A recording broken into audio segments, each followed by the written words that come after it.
8h33 sur RMC et BFM TV. Bonjour Manuel Bompard. Bonjour. Merci de répondre à mes questions ce matin parce que ça y est, vous entrez à l'Assemblée. Vous avez été élu hier soir, député La France Insoumise des Bouches-du-Rhône et très bien élu même, 56% des voix. La NUPES... Non, plus. Vous avez de mauvais chiffres. C'est 74%. Pardon, pourquoi 74%? Oui.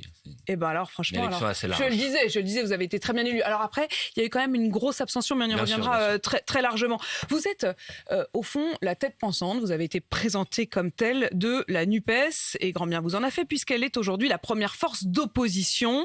Et le 6 juin dernier, vous disiez à l'attention d'Emmanuel Macron, si bonhomme, tu vas le nommer. Et c'était à propos de Jean-Luc Mélenchon, sauf que non, Jean-Luc Mélenchon ne sera pas Premier ministre. Je disais à l'époque, bien évidemment, que dans l'hypothèse où nous aurions une majorité de députés issus de la nouvelle Union populaire écologique et sociale à l'Assemblée nationale, alors le président de la République aurait été contraint de nommer Jean-Luc Mélenchon comme Premier ministre.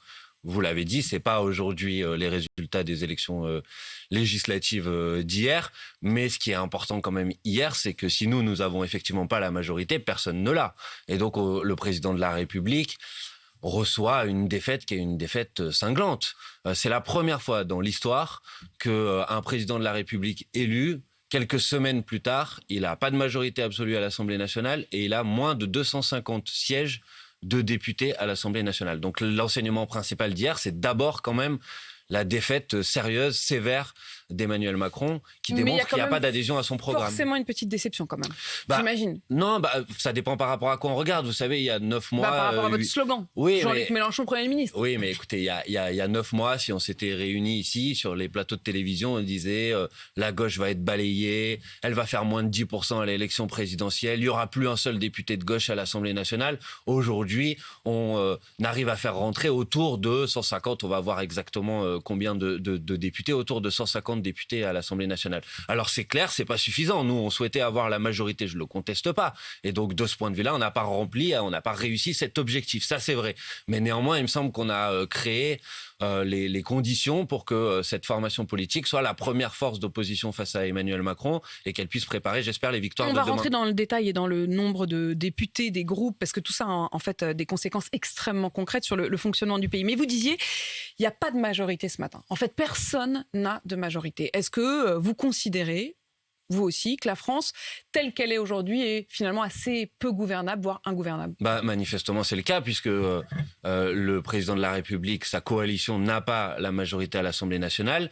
Et si on avait pu à un moment entendre qu'il y avait une possibilité de majorité en ajoutant aux députés de La République En Marche les députés des Républicains, j'ai entendu les dirigeants des Républicains dire clairement qu'ils allaient s'inscrire dans l'opposition.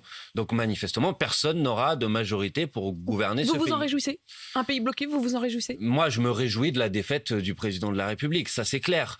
Parce que, et c'est le résultat, je crois, du deuxième tour de l'élection présidentielle, où il l'a gagné, c'est vrai, mais il a gagné sans adhésion à son projet. Et donc, ce qui s'exprime dans le résultat des élections législatives, c'est le fait qu'il n'y ait pas d'adhésion à son projet. Maintenant, moi, je me réjouis pas parce que je me serais réjoui si on l'avait emporté. Encore une fois, c'était notre objectif. Donc, on va voir maintenant comment les choses vont Et on va voir avancer. aussi comment vous êtes prêt à discuter, voire faire des alliances éventuelles. On va rentrer un peu dans ce détail-là. D'abord, le nombre de députés dans la France Insoumise, dans le groupe La France Insoumise, cette question n'est pas du tout anodine puisque vous avez le Rassemblement National qui a obtenu 89 députés. Techniquement, au moment où on se parle, ils ont donc 5 députés de plus que vous. Le premier groupe d'opposition, ce n'est plus vous, c'est le Rassemblement National. On va voir. D'abord, les groupes sont pas encore finalisés dans leur constitution. Il y a un certain nombre d'élus, notamment élus sur les départements et territoires d'outre-mer, qui peut-être pour certains siégeront avec les députés de la France Insoumise. Ça, on va voir dans les prochains jours comment les choses vont se conclure. Néanmoins, en tout état de cause, la première formation d'opposition aujourd'hui à l'Assemblée nationale, c'est la nouvelle Union populaire écologique et sociale, puisqu'on a constitué un intergroupe, puisqu'on est d'accord sur un... Il faut quand même repréciser tout ça, parce qu'on comprend pas un intergroupe pour celles et ceux qui nous écoutent. Il y aura différents groupes, puisqu'on peut avoir différents groupes. Il y aura un groupe autour de la France Insoumise. Ce sera un colloque, quoi. Et ensuite, on a un intergroupe, c'est-à-dire qu'on se réunira chaque semaine pour faire avancer ensemble les points du programme sur lesquels on s'est mis d'accord. Puisque contrairement à ce que disaient un certain nombre de commentateurs et d'opposants dans cette élection, nous sommes d'accord sur 650 mesures. Nous nous étions mis d'accord sur un programme partagé de gouvernement. Nous sommes d'accord sur l'essentiel. J'essaie de comprendre le fonctionnement, parce que tout ça est très visuel, finalement. C'est l'Assemblée avec ses couleurs, avec ses groupes, avec ses sous-groupes, donc, et ses intergroupes désormais. Ça veut dire qu'il va y avoir une sorte de pyramide avec un chef de groupe NUPES et ensuite des sous-chefs des différents groupes. Un chef, je sais pas, mais il y aura une structure de coordination des différents groupes. Vous pourriez diriger le groupe NUPES. Mais je pense pas qu'il y aura un dirigeant du groupe NUPES. Il n'y aura pas une incarnation du groupe NUPES. Non, il y aura les différents présidents des différents groupes, des composantes de la NUP qui vont se réunir régulièrement. Mais ça n'a rien de très surprenant pour celles et ceux qui nous écoutent. C'est ce que faisait la majorité présidentielle dans la mandature précédente, puisqu'il y avait un groupe La République En Marche, un groupe Modem, un groupe Agir ou je ne sais quoi, et ils essayaient d'agir ensemble. Ça va fonctionner de la même manière. Donc c'est pourquoi, en vérité, dans cette Assemblée nationale, il y aura le groupe autour du président de la République et ensuite le premier groupe d'opposition, ce sera le groupe autour de la... On descend un peu dans la cuisine là, mais c'est vrai que ça a des conséquences là encore très concrètes. La question de la présidence de la commission des finances, c'est extrêmement symbolique, mais pas que d'ailleurs, parce que ça donne aussi des pouvoirs très larges à celui qui l'obtient.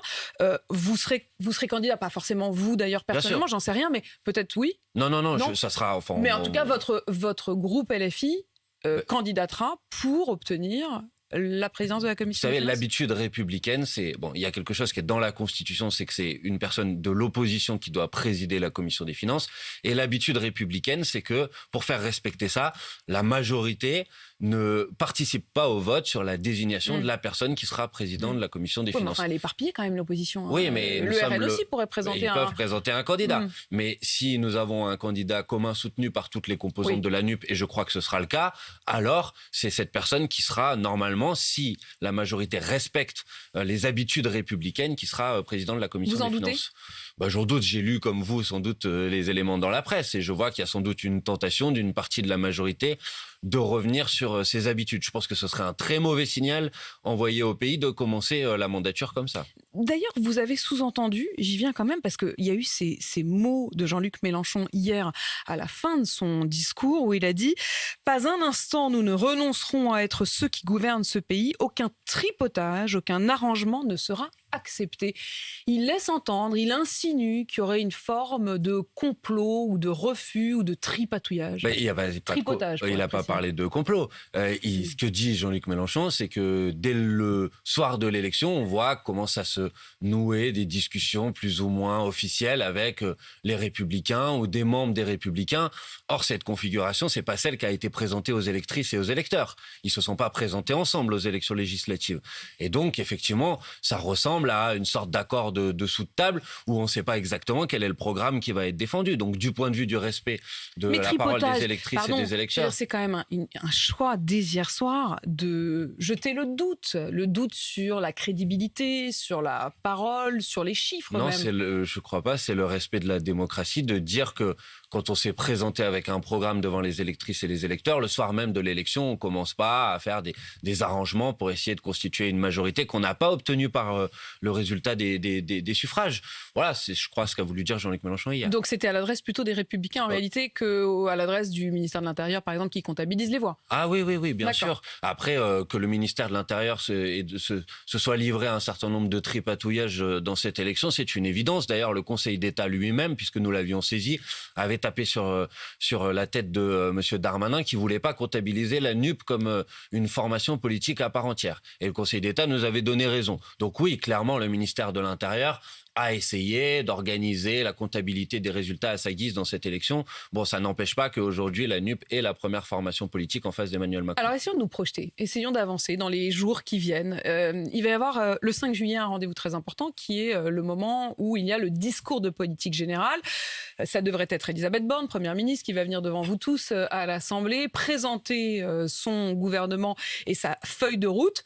Est-ce que vous vous dites, si ce jour-là, elle engage sa confiance, on la battra? Clairement, elle n'aura pas nos voix. Enfin, écoutez, c'est une question de cohérence. On s'est défendu On s'est battu dans cette élection législative comme étant une formation politique d'opposition. On ne va pas venir appuyer le gouvernement de Mme Borne, qui honnêtement, normalement, Mme Borne devrait partir. Le premier résultat de l'élection législative d'hier, c'est que le gouvernement tel qu'il a été constitué par Emmanuel Macron ne peut pas continuer à gouverner comme si de rien n'était et comme si on n'avait pas entendu le signal des électrices et des électeurs. Vous appelez ce matin à la démission d'Elisabeth Borne et du gouvernement. Je crois que ce serait la logique politique du résultat des élections. Effectivement, elle n'a pas réussi à convaincre une majorité de députés à l'Assemblée nationale. Donc clairement, c'est pas elle qui a la légitimité politique pour gouverner. Ça me paraît être une évidence. Et puisqu'on va regarder devant, mais je voudrais quand même dire sur le résultat des élections, qu'est-ce qui s'est produit ? Il s'est produit aussi qu'Emmanuel Macron a joué avec le feu pour essayer de contenir la progression de la nouvelle Union populaire écologique et sociale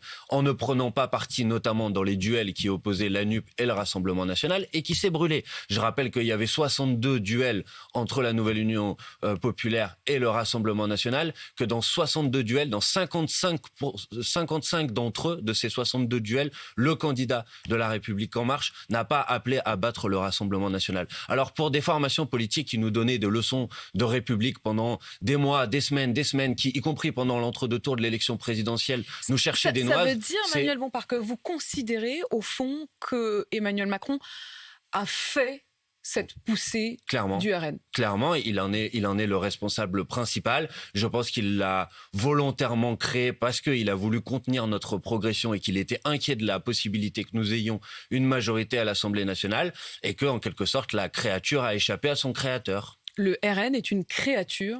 Je le crois, et c'est pas nouveau. D'ailleurs, ça fait depuis maintenant plusieurs années qu'à chaque élection, le président de la République essaye d'installer une forme de duel avec le Rassemblement national, en se disant, comme ça, au deuxième tour de l'élection, ça a été le cas à l'élection présidentielle, il y aura une sorte de barrage qui fait que dans tous les cas, même si je suis pas majoritaire dans le pays, je pourrais continuer à gouverner. Sauf qu'au bout d'un moment, il est pris à son propre piège. Vous avez d'ailleurs peut-être entendu dès hier soir certains ministres, Éric Dupond-Moretti par exemple sur RMC, BFM TV, qui lançaient une sorte d'appel aux députés du Rassemblement national à soutenir, alors notamment les budgets, qui sont le budget de la justice, il plaidait pour sa paroisse. Ça vous a choqué ? Clairement, mais il n'y a pas que ça qui m'a choqué. Dans cette campagne d'entre-deux tours, ça a été extrêmement choquant. Renvoyer dos à dos, comme ça a été fait d'un point de vue républicain, le Rassemblement national et la nouvelle Union populaire écologique et sociale.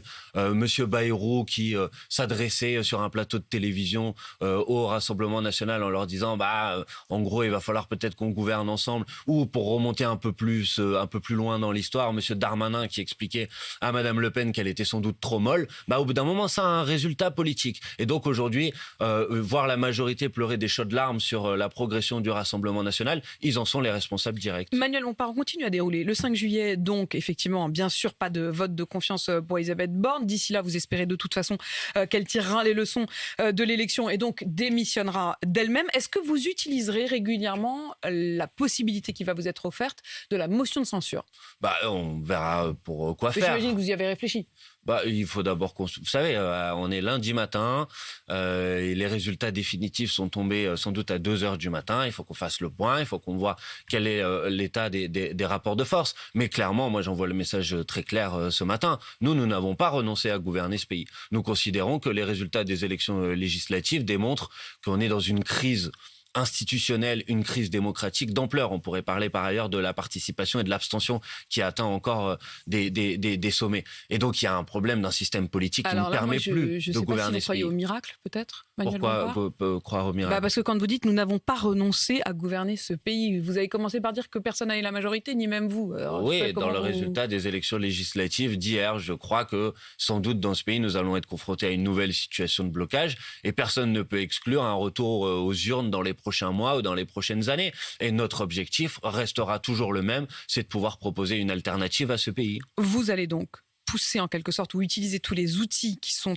en votre possession pour que le blocage soit tel qu'Emmanuel Macron soit contraint à la dissolution. Mais on verra, mais si vous voulez, ce que je veux dire, j'essaye de comprendre ce que vous dites. Honnêtement, je ne crois pas dévoyer vos propos. Non, mais je ne pense pas que je ne vous fais pas cette accusation. Je pense qu'il ne faut pas... Si vous voulez, le résultat d'hier, c'est un résultat... Vous allez jouer le blocage. Historique. Non, on ne joue pas le blocage, mais écoutez-moi. Le résultat d'hier, c'est un résultat historique. On ne va pas faire comme... on en parle pendant 2 jours, et puis on revient aux petites affaires, aux petites combines, pour essayer de constituer une majorité artificielle qui ne correspond pas au résultat des suffrages. Donc il faut un changement. changements qui sont un changement d'ensemble. Rentrons dans la tambouille. Le pouvoir d'achat. Le pouvoir d'achat, voilà une question essentielle pour tous les Français. Et là-dessus, tout le monde est d'accord. Le gouvernement d'Elisabeth Borne avait dit que dans les 15 jours qui viennent, ils allaient mettre le paquet pouvoir d'achat, comme ils disent, sur la table. Est-ce que ce paquet pouvoir d'achat, vous pourriez y travailler avec eux ? Mais encore une fois, il faut qu'on voit la réalité de ce qu'il y a dans ce paquet pouvoir d'achat. Regardons, on sait déjà ce qu'il y a. Par exemple, il y a le chèque alimentaire. alimentaire. Je ne le sais pas encore. Le chèque alimentaire, 100 à 150 euros par foyer modeste. Est-ce que dans le paquet pouvoir d'achat, il y aura l'augmentation du SMIC ? C'est une mesure qui est majoritaire dans la population. C'est une mesure que je défends.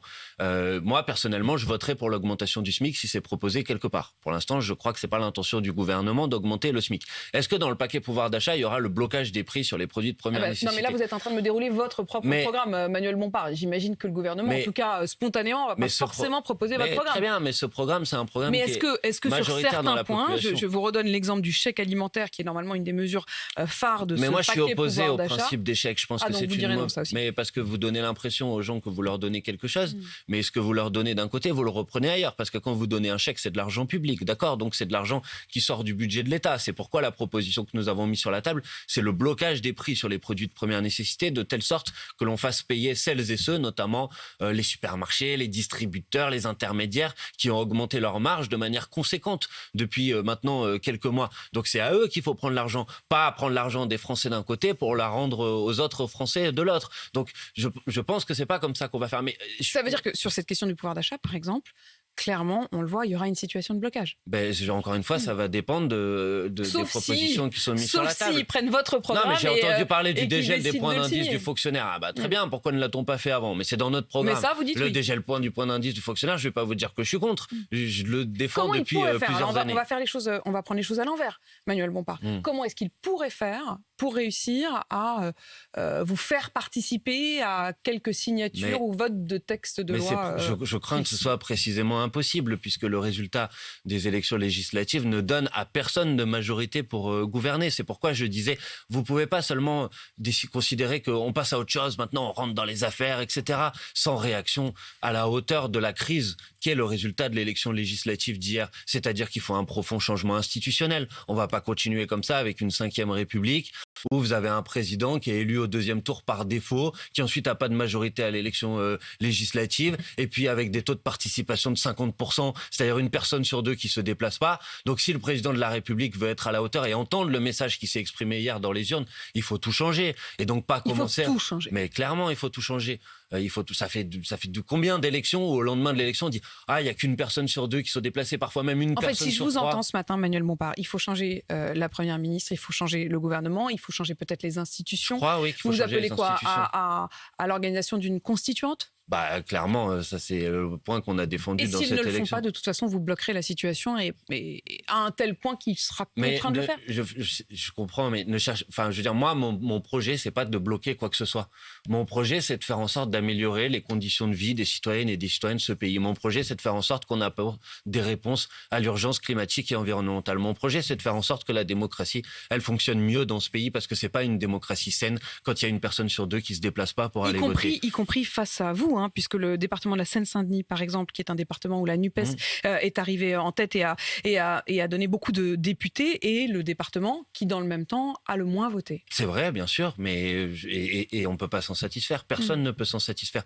Donc vous voyez bien que le sujet, c'est pas de retourner à des petites combinaisons. Et donc moi, mon sujet, c'est pas de bloquer ou de ne pas bloquer. C'est pas ça mon problème. Mon sujet, c'est comment on améliore la situation. Et donc on prendra nos décisions, on choisira nos votes pour essayer de défendre l'intérêt des Françaises et des Français, pas des intérêts partisans ou des problèmes de combinaison politicienne. C'est pas le sujet. Vous avez d'ailleurs dit, Manuel Bompard, nous n'avons pas renoncé à gouverner ce pays, en parlant des prochains mois. D'ici là, il va faire quoi, Jean-Luc Mélenchon ? Jean-Luc Mélenchon, il a dit hier dans son intervention, je change de poste de combat puisqu'il sera plus député parlementaire.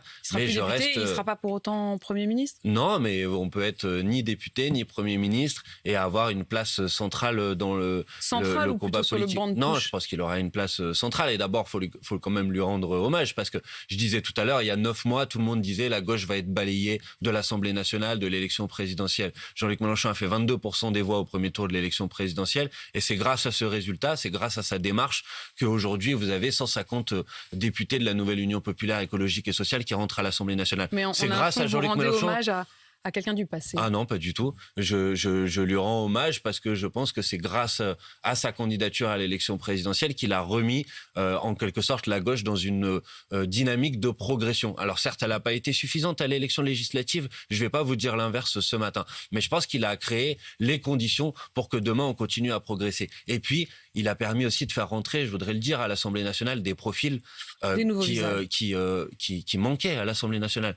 Quand vous avez Rachel Keke, la première femme de chambre qui est élue députée à l'Assemblée nationale, elle va porter la voix des gens qu'on n'entend jamais, qu'on n'écoute jamais, qui sont jamais représentés à l'Assemblée nationale. Quand vous avez Laurent Alexandre, qui est un ouvrier de l'aéronautique qui rentre à l'Assemblée nationale, on a besoin de ces profils, de ces 50% de la population, les ouvriers, les employés, qu'on voit jamais nulle part, qui sont jamais représentés à l'Assemblée nationale. Ça, c'est une bonne nouvelle pour la démocratie. Qu'enfin, il y ait ces voix qui soient entendues, que ces problématiques-là soient portées dans l'hémicycle. Moi, je suis fier de siéger demain aux côtés de ces personnes. Fier, donc, ce matin, Manuel Bompard. Merci d'avoir répondu à mes questions ce matin. Vous entrez donc à l'Assemblée. Vous êtes élu, très bien élu, de la 4e circonscription des Bouches-du-Rhône. Il est 8h53 sur AMC BFM TV.